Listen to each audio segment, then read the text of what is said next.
Welcome back to the Money Hill, your number one Call of Duty podcast with a betting focus, taking you through all the matches and majors of the 2022 CDL season. Of course, ladies and gentlemen, we are headed into Champs starting August 4th, and when I gain one co-host, I lose another. So Nikki's back, Chris is gone, he's on vacation at the moment, hopefully enjoying himself out in Scotland, I believe. But I'm very glad to have Nikki back, and I know Nikki's glad to be back because Thieves just won a major, and we're headed into probably the most epic weekend that you can ask for in a Call of Duty season. Nikki, how are you doing? No, massively. I'm so good, so happy to be back. Unfortunately, had some personal issues that required me to step away unexpectedly. It's nice to be back. I caught the end of the major, which was like a phenomenal run by a lot of teams. For a title that I think we've had back-to-back titles that have been contentious, I would say. But this year has been fun, at least with this game at times. I think that's the thing. Like maybe the competitive edge is a little bit lower. But God, we have some... I'm just excited because I think we have OpTic, who unfortunately, as far as I'm aware, still playing with a sub. But people are still... Yeah. Illey's been back for a Have they officially said he's back? It's just about getting the chemistry back together. Okay. And they did a little bit of that coming from the losers bracket, so, to be fair, last major. So, yeah. They did. They got top 4. But I wasn't sure that it was official that he was coming like back. But all right, so we have that's great. OpTic, full team OpTic, committed Illey, awesome. We have a Subliners coming out of nowhere. Well, not coming out of nowhere. They've consistently been improving, but they're like getting better and better. Pro-Am going into this major 4. We have Thieves. We have Faze, who are consistently, highest average, I would say, the best season. team, but also like never, what is it? Always a bridesmaid, never a bride. It's like that's what they've been throughout the whole year. It's just like highest average pacings, number 1 in the rankings, but never able to clinch it. Even, if we look at the underdogs, London looked good. I mean... You don't like? I'm not hot. London went down 0-2 last major. And I've had a huge gripe with London's LAN performances this entire season. It just doesn't seem like it's there at the right times. Far better. But it was better than they won 4 maps this time instead of 0. So but like, I don't know. There's a lot of things going on in this bracket, and one of the like very interesting things that you like touched on a little bit is that Atlanta FaZe comes in at the 1 seed, having performed highest average placing all season, like most CDL points acquired, won a ton of regular season matches, and yet they draw Subliners who could be like getting hot at the right time just because they are the 8 seed that rolled through major 4 and ended up losing to LA Thieves at the end of it. Which, by the way, electric win from them. Didn't really have a chance to do a post recap. But, Kenny came all the way back to World War II form. He was absolutely spinning on people. Of course... frying.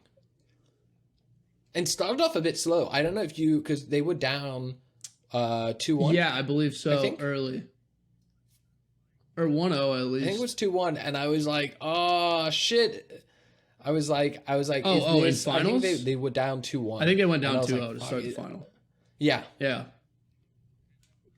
Okay, so 2-0. So, and I was like, oh man, this sucks. Like, Thieves make it, but they're not going to be able to close it out like we keep seeing. And then suddenly after the 2-0, they just turned it on. I thought it was really going to get ugly when there's been a glitch in the game that's like existed since Gunless was still playing for LAG pretty much, and it's like this ladder glitch that happens with a pistol where like if you come up the ladder with your pistol, sometimes it just won't fire like when you get off the ladder. And he tweeted it in like February. He was like, oh, when's this gonna get patched? It happened to Envoy in the major 4 championship final in a search and destroy round that was a 3v2, and he was coming up behind somebody on a ladder pretty much, couldn't shoot them, so it goes down to a 3v1. They lose the round. They end up losing the map on that too, is to push around 11 pretty much. And I thought like, I would have lost all composure in that moment, to be fair. And they honestly regained. Oh, massively. I would have they demanded, regained like, so remake well the and went match, on to win remake it. the But it was game, all like- control for Thieves. Like, that's the story. Like, their hard point looked great. Search and destroy was really consistent huge. across the board, but their control was dominant. They are, I think, so I read this stat, is like there are 4 teams that average giving up less than 2 rounds per match on control. Thieves have 1.86. Thieves are one of them. They only let 1.86, and then that puts them in third behind And OpTic have been and Surge. iffy at control So recently. they are recently. So, you know, it's I think they're carrying early dominance. So really, they're one of the best. I think they're the best in the game at control at the moment. And to be fair, they've also been good at regained. hardpoint Well, they as started well. off the season 8-0 or 11-0 on hardpoint, and then it just fell off the table a little bit. Like, some of the inconsistency started to show. They moved the roster around, like put Kenny on the SMG, which, you know, early reflection on that is, hey, this isn't working out. You guys probably need to make a change. They stuck with it and got rewarded with a win. And we were critical for them because when, especially Major 3, we said Toronto Ultra and Thieves did too well, and that means they're not going to make a roster change. And I was like, it's done. They proved me massively wrong. Yeah. Clearly, they know more about what they're doing than we do. But what a great, and to be honest, what a great performance when you think about. I remember in 2020, Nadeshot was saying, like, okay, we have done well. We built up the org. We've got the teams. He's like, now I want to win. And since then, they have won LCS. They've won a CDL major. They've gone and won. I think, did they win Valorant? They won like first strike in Valorant, but that really hasn't meant that much to, like. Yeah. It's still a tournament win. Look, a win is a win, and I'm not gonna, at the end of the day, is that, like, ever since he talked about it, they've added a number of trophies to the cases, and I think that's it's a good look for the org that has, I think even in COD, you know, the ups and downs last year was a mess. They stuck to their guns. Listen, I mean, I gotta shout myself out on this one, because when we were headed into this major, I said to Chris, I think the winner of Thieves and Faze first round is winning the entire tournament. And of course, you know, Thieves pull off the victory there, and Atlanta Faze go on their run, but they can't get over them in losers bracket finals. And then Thieves made a huge comeback against Subliners in that final. It was really fun to watch. Subliners also just a really electric tournament from them. It was a tough match 1 to send ROKKR to the lower bracket, and then after that, it was almost cruise control to the final, where they just couldn't seal the deal. Unfortunately, as Chris says, hard to beat the same team twice, especially when you have to play 8 maps, and a lot of those are control. So, I don't know. I think I don't know if they peaked or not. Huge. That's really what's going to matter here. The thing is it's less about, I guess, what's the goal? Is the goal for everyone? No, the goal for everyone, all 8 of these teams, it has to be to win. Because, like, it's to Ultra at this point, you've stuck to this roster, right? You've stuck to it like, I don't know, like a Band-Aid on a cut or something. Like, they have to be gunning to win this. And they've improved a little bit over time. Thieves just came off a major win. They have to be gunning to win this. Breach haven't really done enough this season and made a roster change mid-season that has made them look better and more consistent again. So they're definitely gunning to win. Like, everybody's here to win. Surge has won a major. London has looked really good online, but not showing out on LAN. And then, of course, FaZe and Subliners. Like, that's the one question is, like, Subliners here to win. Yeah, like, of course they have to be. I mean, at this point, like, everyone in that top 8. I mean, with Crimsix, his rep, it's definitely, they're gunning for it. There's a question there. I think winning the Pro-Am, even whatever we want to say, Mickey Mouse, they still beat other teams to win it. They got to the finals, Major 4, so they're definitely on the right trajectory. There was a great stat, again, Breaking Point, shout out to them, about the Subliners hardpoint. Like, massive. Just they talk about, like, getting a new coach, a new system, and they just went from their hardpoint record, they were 0-10 on hardpoint, to ending stage 4 14-4. Like, it's just, the graph just goes up and up. It goes from 0-10, 7-5, 8-5, 14-4.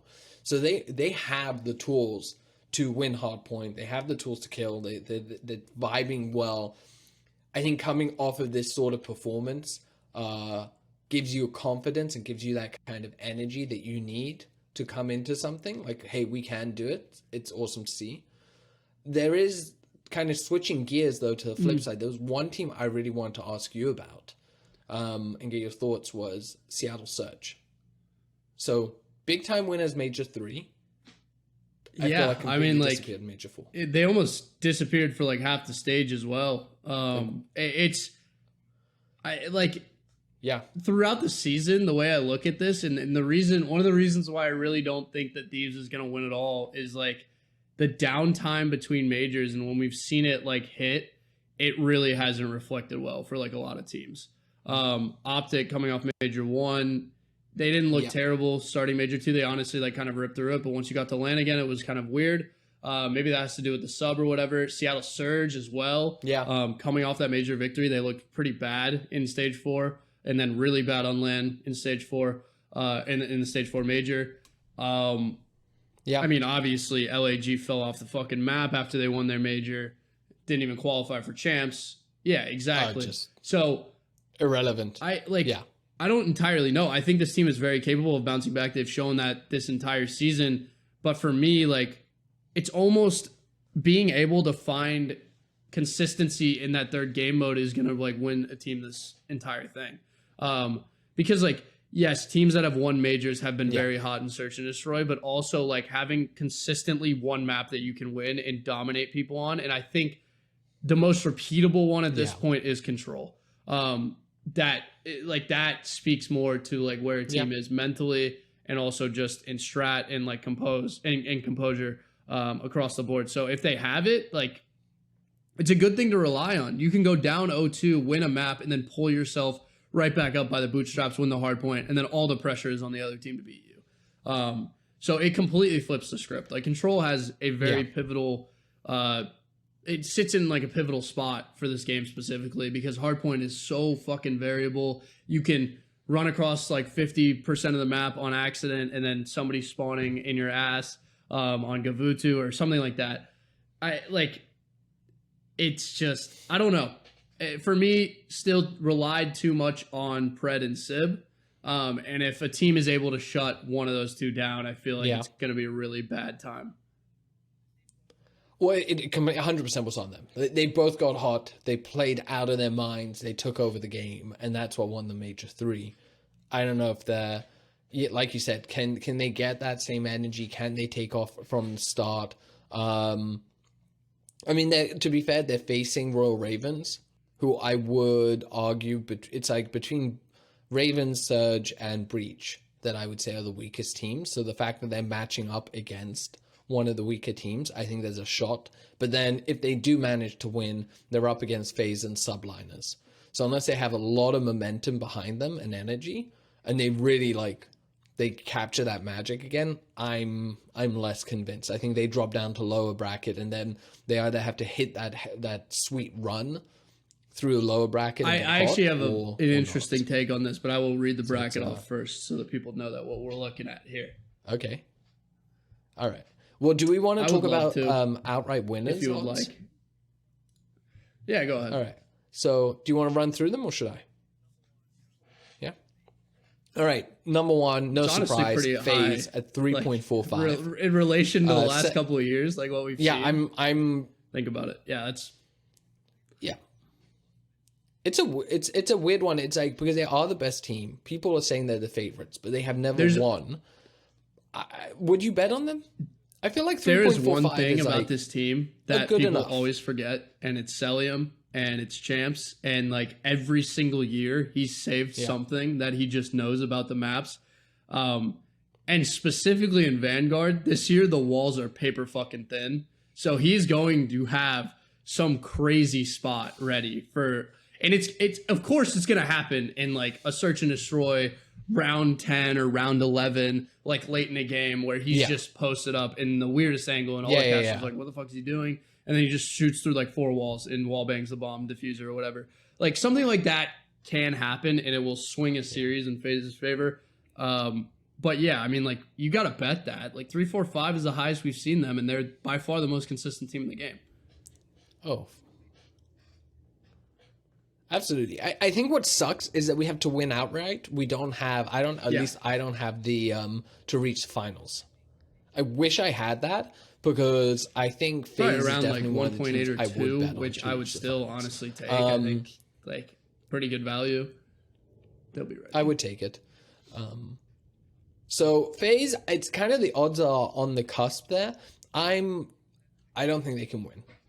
I think, unfortunately, I think they were the most consistent, and I think argument can be made for the best team, but I don't necessarily see them winning. Like, I would take the bet, and you could sway me. It's not like I'm strong.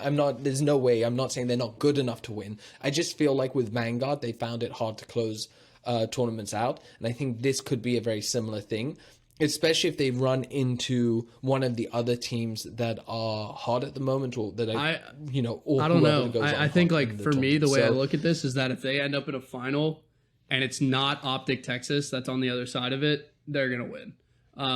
Because there's, like, we're talking about there's a lot more at stake than just this major. Like, this is dynasty status that we're talking about. Like, sure, this would be 2 years in a row they win the most dominant roster in Call of Duty. Probably the most dominant roster in Call of Duty history. I don't know, there's the OpTic team of the past, but see, I don't like that, because we have this in like Halo. When I was paying attention to Halo, it's like the newer Halo had this dominant roster, completely took over. I think the same thing here. I think, unfortunately, the game takes away from that. Like, they are the most dominant in the history of COD, and I think they're phenomenal players. I'm not taking it away from them. I'm not taking away from the org, everything they've done.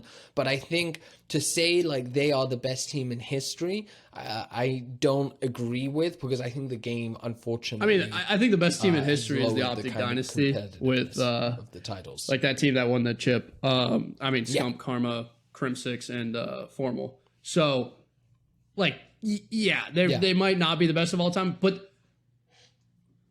Do you know what I mean? Like, this isn't, and the problem is when it's like, I don't like, when you compare, like, across other sports like basketball, 90s to the current ones and all of this stuff, I think there's things that to the 60s or 70s, it gets murky. There are issues with it, but I think particularly when we're comparing older COD titles, which I do think were more competitive, better designed, and so on. So I don't. And then you compare to I actually now, don't know. So this is where I stand on that. I agree with you that, like, the games overall have been less competitive. However, I think one of the most competitive in recent memory is Cold War, and it had one of the highest skill gaps. And you saw that, like, Atlanta FaZe stomped teams. They didn't really ever lose.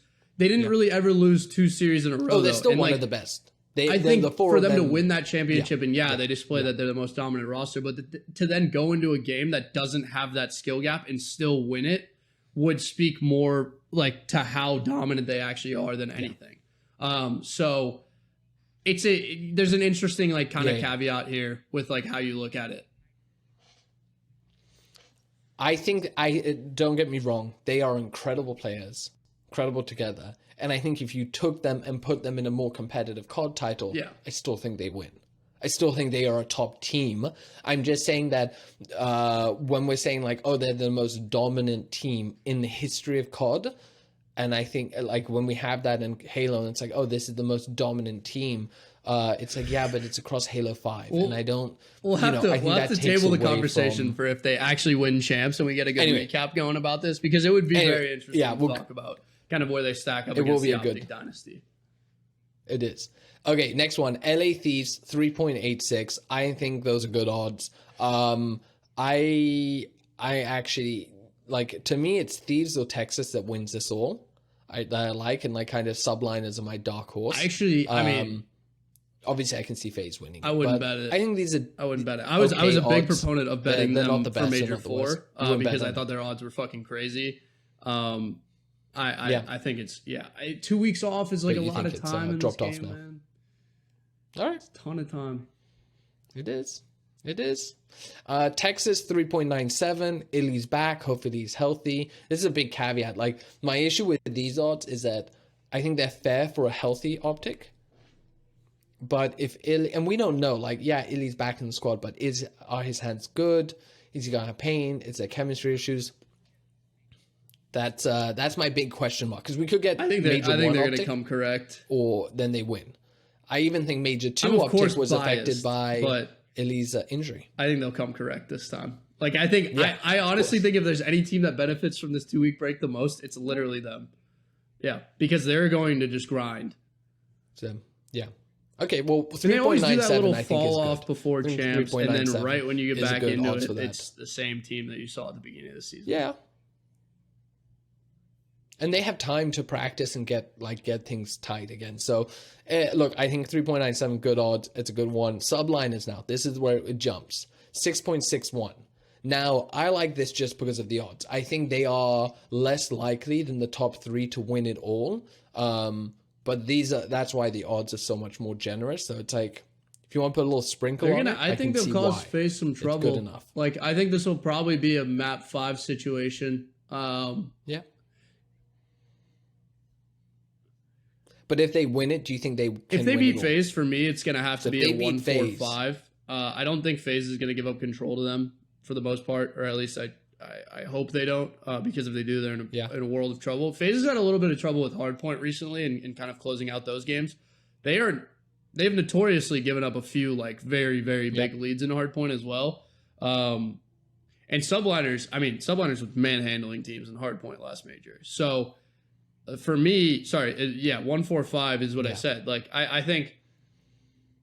Yeah, no, they were. Their hardpoint dominance is huge. So but like, this is the question. Do you think if Subliners can beat FaZe? Yes, but they can only if their search and destroy is good for one map a series. I think it's the best odds out of anybody that isn't Texas, LA Thieves, or FaZe. The favorites, yeah. So yes, like obviously, and then I think you pick. FaZe, I think you put money on FaZe, obviously, because if they go out there and fucking 3-0 Subliners, it's GG. Like you're looking at final boss again. If Texas comes out in 3-0's Ultra, then we're looking at a FaZe Texas final. In which case, So, little tidbit: the most dominant team in Halo history. It was wasn't it OKKR 2 and OKKR? Never lost a tournament in Halo 2. Snakebite? OKKR 1, OKKR 2, who one of them is now coaching. No, OKKR 2 is the GM of Florida. No. It was originally it was a guy called Saiyan who retired, and then Strongside replaced Saiyan, and was it? It wasn't Pistola, right? No, Ghost Ayame was on Carbon. No. Those guys were way too young. I don't know my Halo history. I'm trying to remember. I can't really help you out here. Fuck. I know it was Saiyan was there. Then he, what's his name, replaced him, and I'm trying to remember. It is Tom Walsh. Walshy. Sorry, it was Walshy. Is he very involved in esports too? Who also is he commentates now. Yeah, he's still a lazy commentator and stuff like that. So streamer. Anyway, getting massively diverted. Then we drop down to like the bad teams. Seattle Surge at 13.5. I like this because I think if they do go hot, I think Major 3 showed us that they can win. So it's the most believable out of the bad teams. If you are degenerate, you want to throw a bit of money on. I'm like 13.5, good amount of money. I'm like, I like it. Ultra is at 15.16, Ravens at 26.4, Breach at 30.56. Might be worth I don't throwing think $1 they win, too so on Breach, it's kind of irrelevant to me. They found a little bit of consistency. Do you think Breach could win? And honestly, if you want to talk about relying on players, like if Nero gets hot, that team's like pretty fucking good at times. Now, it's about winning Search and Destroy, I think, for them more than anything. So we'll see how that plays out. And I feel like teams have this adaptation of playing against Vivid where they're like, okay, just find Vivid and then we're in a 4-on-3. And if you can do that correctly, you're probably going to win a lot of Search and Destroys. However, if Vivid gets hot in an S&D, it's impossible to kill.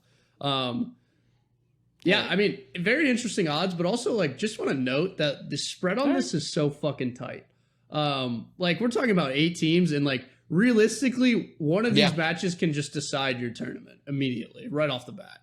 Like you could just be put in the blender. You lose a match that you probably shouldn't. Your composure's a little out the window, and then you face an opponent that, you know, probably lost a close match right before, and it could just end your season right there.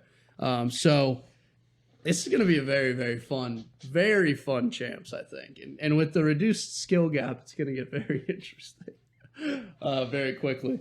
Now, let's talk about the bracket, because we've got up the bat first, I think, on the schedule as well.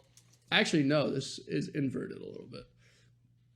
Top of the bracket, all the way down, Atlanta Faze, New York Subliners playing round 1. London Royal Ravens, Seattle Surge right after that. OpTic Texas, Toronto Ultra. And then finally, LA Thieves and Boston Breach. Everybody starts in the upper bracket. You lose, you go down. However, the first game is actually Seattle Surge versus London Royal Ravens. Yeah. Yeah, it's so it's weird the way they. I don't know why they do the bracket like this. It's really annoying, but yeah. So first match is Surge Ravens. Second one is Breach Thieves. Third one is Ultra Texas, and then Subliners. Let's start with the first one then, I guess. I mean, London Royal Ravens, Seattle Surge. The odds on this are very interesting.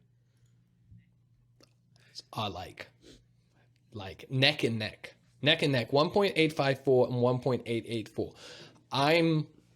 I'm just taking, if I have to take one, this is actually a bit of a stay away for me, because as much as I'm like, Ravens did better, I stand by that. I think they did better last major. Surge fell off a cliff, and I'm a fan of Seattle Surge. Before Major 3, I was like, I'm a sneaky fan. I didn't have hope in my heart. If I have to take a bet, I go for Surge. But it depends. Like, this is the thing. If we get Major 4, Ravens and Surge, it's a Ravens who win. So the line looks this way because if we get Major 3 Surge, then like Surge. Our Surge bad, and then also London haven't done shit on LAN all year. So now we're sitting like, this line is extremely confused. Let's be very clear. It doesn't have its mind made up at all. And neither do I. So my answer to this, I'm staying away. My answer to this, as I talked it out, I'm actually like, staying away. I'm not betting on this. Actually, realistically, I would throw on Seattle Surge -1.5 at 2.5, and that is only because I haven't seen shit from London on LAN all year. Realistically, like, they have not looked good at all across the board, and I know Seattle Surge is capable of, you know, getting hot at the right time and winning this series. And if they do, I think this is a dominant victory. If anything, I don't think it'll really realistically like be very close. Now, if London flip this and show me that they can do something on LAN, there's a good chance that I'm betting London a decent amount of the way through the rest of the tournament. Because it'll be a real tone shift as to how they've played the entire rest of the season and how they really qualified for this in the first place, which was a lot through regular season matches. So, you know, Gizmo's back. He's had time to readjust at this point. So it's really going to come down to like how they look in the first match. But I'm betting Surge to start, and then if London can pull it out, falling and up after. That's my strategy. Yeah, I think that's kind of where I'm at, is neither of these. I want to use this match as a barometer for how I'm betting in the next few rounds. That's my main thing. You know, we had Ravens reach finals, third place basically in the first major. If it's that sort of Ravens, then I'm excited. Because like you said, if they win and they win well, then it's like, oh, is this the real Ravens from back then? But if Surge come out, big banger. I like the -1.5. I'm staying away still, a little but bit of logic, I do although like not many of my picks have any. But yeah, it's fair, I think, in my opinion, at least. All right, I mean, Breach and Thieves. This line is just probably pretty accurate, to be honest. Like 1.42 on Thieves. Yeah, I've got so, 1.42. Breach is 3.87. I have 3.87 for you have 1.2 Breach for and Thieves? 1.23. You probably like my line a decent amount then. Honestly, like Breach at 3.7. 1.4. I don't know. This team's like, it's a 2-week break, man. and a lot of things can change. Like if Breach come into this tournament and they're just search and destroy like master class, right? Like, and that starts match 1 too, because you don't know what they have up their sleeve. This gets weird. Like this series gets weird because if they can pull off one respawn, then like, okay, Thieves is now in the lower bracket immediately. So at that price, you know, anything can realistically happen. With that being said, I think Thieves just take this straight up. Yeah. Yeah, I think they do. The odds are kind of awful. So the bet that I like is like minus 2.5 at 3.15. I like that. I think the Breach have I think they smoke him. I don't think the Breach have really shown that much in a while now. They kind of started, you know, like major 1 and 2, maybe 3. They started to kind of, hey, like they're gaining traction again. Then they dropped off behind the roster then move. I think they kind of rose up again. Yeah, but I feel like what is I think it's gaining traction taught you about mediocrity. The slow burn? Like they're in getting hot. I mean, come on. Like if ever there was a time, right? Like it's now. Nah. Yeah, but they like the other teams. Look, the thing is that I think every other team has that slow burn their way to. No, that's true. Like most of the teams of this tournament have won something during the year. And Boston Breach's peak was 4 or 5. And that's like, that was their peak. It was 2 seasons ago, two majors ago. And it's like, since then, like they dropped off the face of the earth and then they came back and they finished up like 7th, 8th. I'm not excited about that. So I think it could be a 3-0. It's also like, look, I would prefer the minus 1.5, but it's a 1.68. I don't think it's worth it. So I would just go balls to the wall, minus 2.5, 3.15. I think that's really good.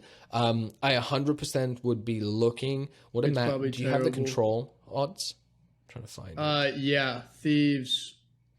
Yeah. Hold on, that's map 2 rounds. Oh, Thieves. It's a very interesting line. Map 3 winner, Los Angeles Thieves 1.46. Honestly, pretty good value. 1.46 is probably worth taking. I have 1.35. I wouldn't mind taking the minus 1.5. The handicap minus 1.5, 2.08. If that's map 3, then you should take it. I agree. Okay.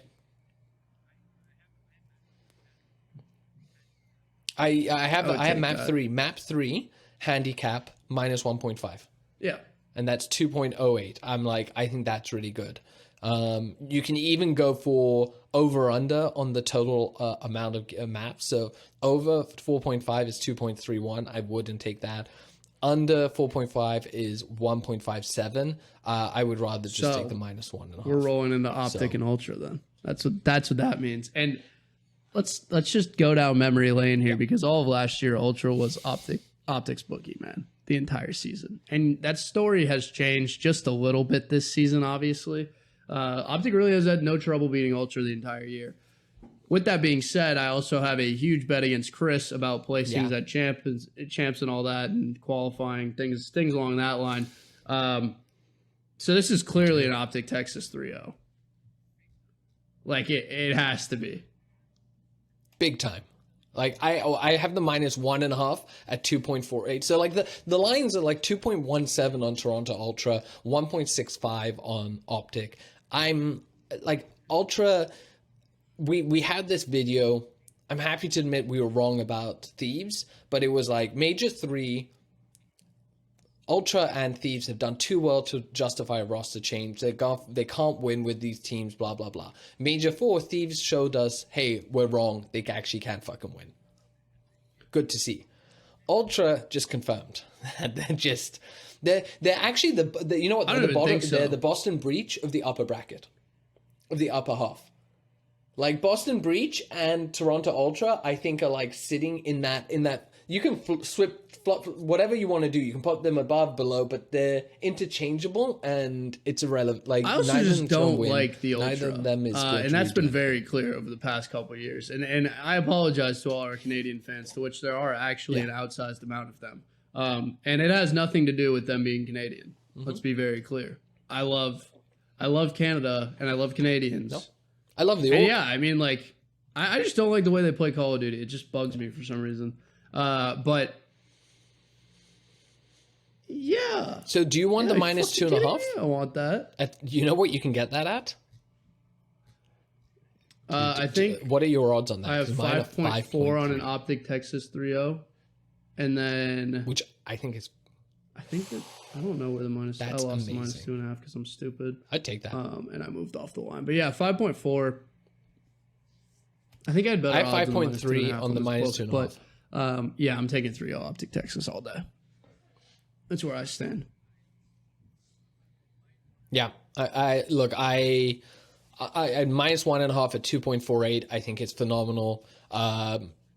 Minus 2.5. I think is worth. The odds are really good. I'm actually pretty surprised by that. What for Texas? I mean, really Texas has 1.65. Texas on the money 3.0. Yeah, I just think, but I'm just talking about the minus 2.5 at 5.3 for Texas. It's time to return to form. Chris would be fucking pissed right now, which is awesome. Pretty good. I can't wait for him to. Ladies and gentlemen, also just he would be a light announcement from your host.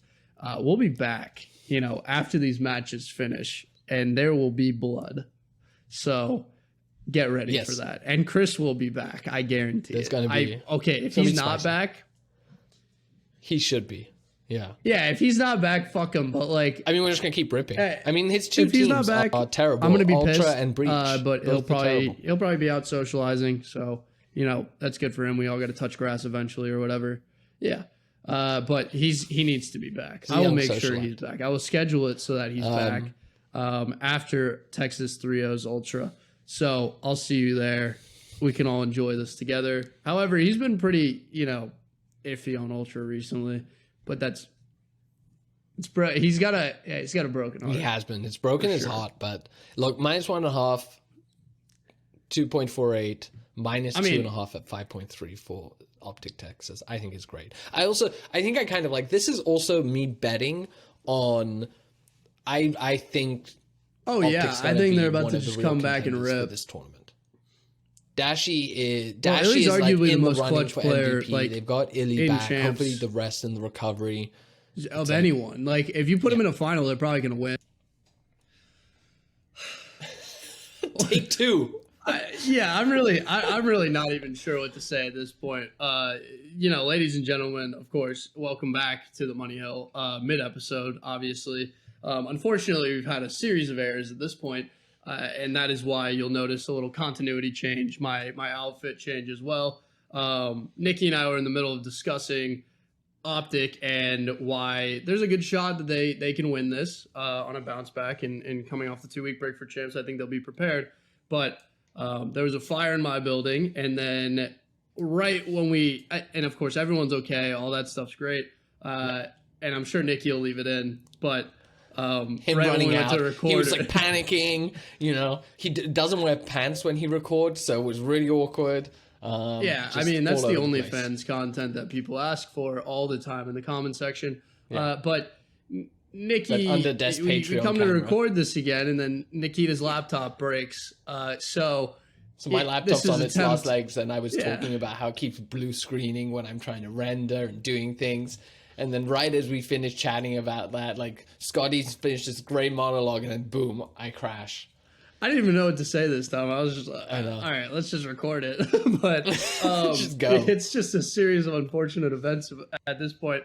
Now, with that being said, easy intro here, right into Atl Faze and York Subliners. Obviously finishing the point, OpTic, I think the 2-week break will help them. I think they'll come into champs and probably look like beginning of the season OpTic again, hopefully. That's really their realistic shot of winning. So to finish that off, I think the thing that's interesting is that OpTic has been recently there have been quite a few videos about players being asked who's the most overrated, and everyone has said OpTic, which is true. I do kind of get that, because as much as they won a major at the start, since then they haven't, it's been top 4, top 6, top 4, top 4. They might have the second highest average placing, but they have the second highest average placing, but I don't think, it's not necessarily been, we get FaZe shit for not winning, but they've reached the finals every time. OpTic hasn't reached the finals since they won. I'm really like it's a conversation we'll have later on, but I'm interested to see how that factors into MVP and like, oh, Dashy won something, but Cellium didn't. But Cellium also has a way higher average placing and probably had a better season. Then I'm a big proponent. I like the idea of who is actually the most valuable player, forgetting about what they won or not. And so to me, Dashy playing with a sub and still being able to win and put out the performances he's been putting out is the reason why I think he is the person to look at. But sorry, I interrupted. Yeah, OpTic. What I was saying is that like OpTic hasn't actually performed at the top of their level. They've been good, top 4 for sure. Like you said, second highest average placing. But it is going to be interesting with now Illey coming back and hopefully recovered, because this has been the big issue, is that he hasn't been healthy, and I think that definitely affected their second major tournament, because after that he stepped down. So fingers crossed we're getting top tier Illey and top tier OpTic. Otherwise, I see them coming third, fourth. I'm a hopeful. I'm very excited for Champs, but we've got one more match to talk about, Nikki. It's Atlanta Faze, New York Subliners. Atlanta Faze at some of the highest odds you'll see them at in the Call of Duty League, and some of the highest odds you'll see them at in the last 3 years. 1.6 right away. I feel like it's a hard thing to ignore. 1.67. But at the same time, I really, really like the over here. I like the over 4.5. I think this will get mixy. I love that. So the money line, I have 2.12 on Subliners, 1.67 on Faze. I think just like money line wise, this is a good bet either way.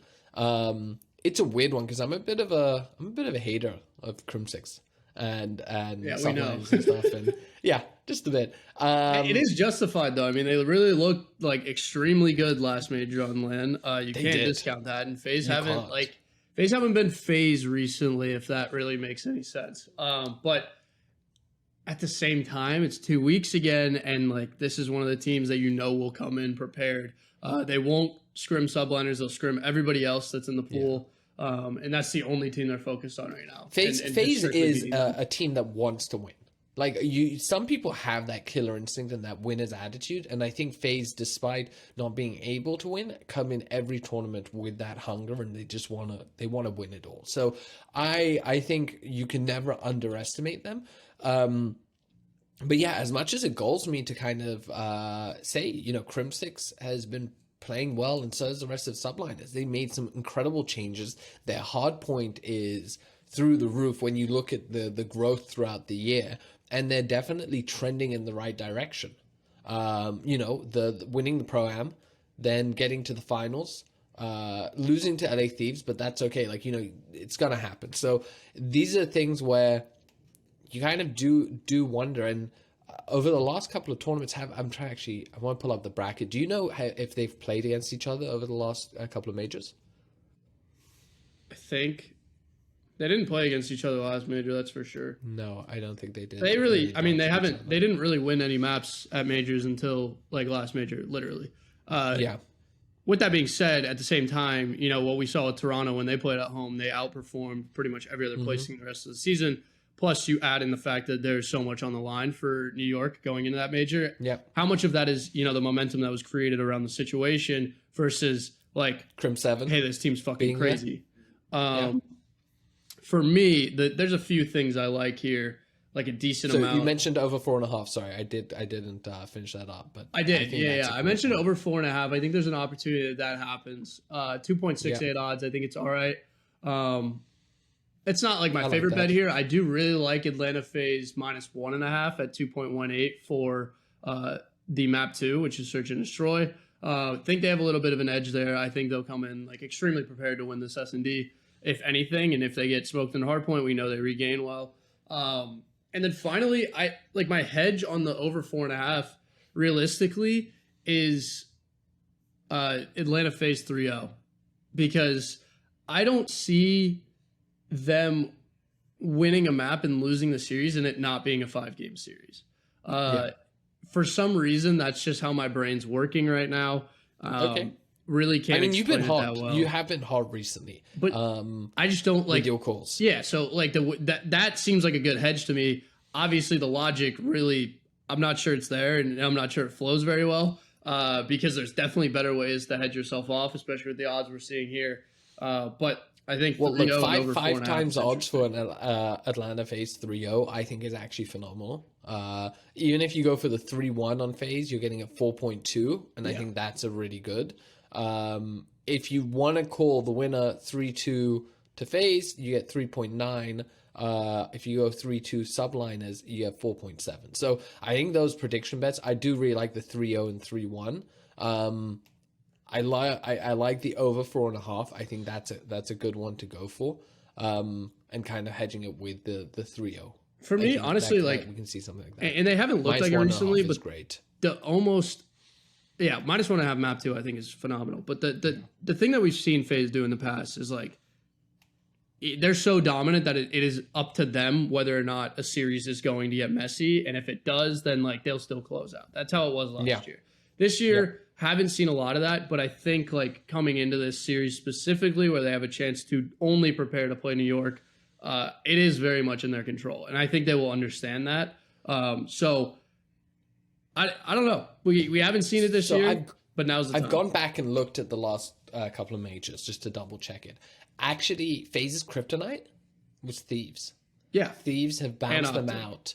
No, it's the last two majors. It's Thieves. It's bounced. I know, but I don't think they've beaten Pro-Am, and before that was OpTic. Yeah, but so it's, and then Thieves have beaten Subliners each time. So is there like a weird like little love triangle going on? Is it well? There's no triangle because the thing is, Subliners haven't actually beaten anyone. Yeah. So it's like a double line situation. But I just. Yeah, I don't know. I find it hard to count FaZe out. I think they're so solid. I'm definitely leaning towards them in the prediction. That's why I like your -1.5 over 4.5 maps. That's what I was going to go for. If you are going to go for a Subliners win, I think just the money line. I would just take the straight up 2.2 money line. It's clean. I'm not sure. I think whether it goes like 3-0, 3-1, 3-2 depends way more on FaZe and how they turn up. I think 3-1 is most likely, so you could go for the -1.5 on Subliners, which is at 3.34. But I think I like the straight up money line, double your money. Yeah, I listen. I don't disagree. And I'm not by any means saying that Subliners can't beat FaZe or anything like that. I just think a lot of this is more in their control, and I think. Like the preparation that they put into games and things like that, it's really going to come down to how much they execute. They want to win. They haven't won this year. They want to win. They want to go back to back. It's like it's a huge thing for them for sure. But is this the year where they let themselves down? You know, like and does the roster stay together? All those questions we will answer when the off season comes around. I mean, I feel like like when we say that, when we're like, oh, is this the year that they let themselves down? It's like, what do you mean? They're first in rankings. They have the highest average. I mean, like that's not what people in Call of Duty care about. Like they care about winning majors and winning champs. I know, but I do think that it's a bit. It's harsh for sure, but that's like the harsh reality. To pretend of the game like that's playing. The situation is like, well, I don't know. It kind of is. I mean, like that's what people want at the end of the day. Yeah. I mean, it feels so weird to just sit here and record like what is now a 10-minute clip, what I'm seeing on my screen and all that. I know. But with that being said, of course, thank you again for listening to another episode of The Money Hill. We will be continuously updating through champs. Yeah, take 3. We're going to keep recording through champs. We'll be there day over day with you to try to provide you with picks for the next day and the next matches that are coming up. So, follow us on Twitter at Bo3 Network. Join our Discord if you want to join the conversation. It is in our bio on Twitter now, actually. It should be in the description below as well. And if you're an audio listener, go sub on YouTube. If you're a YouTube listener, you should also be subscribed. Because why not? And hit that bell, turn the notifications on, and leave a like and a comment. We do reply. I love reading the hate comments, especially. I think they're hilarious. And yeah, I mean, I guess we'll see you Friday is the right way to say this, or Saturday morning, whenever it ends up getting uploaded. But peace out. Sounds good. Bye, everyone.